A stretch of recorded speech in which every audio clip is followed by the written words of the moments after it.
आमर झारपिक्रिया थाना अंचल गत 26/12/2025 सकाल प्राय 10टा खंड बेले गोटे छोट झील जार एज पाखापाखि 11 हम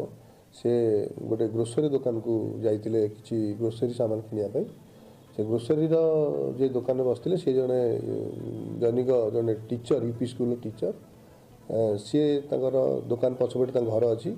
जो ग्रोसरी सामान किणी सारे पछपट को डाकिकी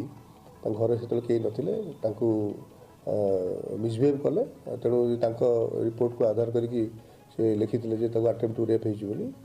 आधार करके झारपगुड़िया पीएस केस नंबर 322/25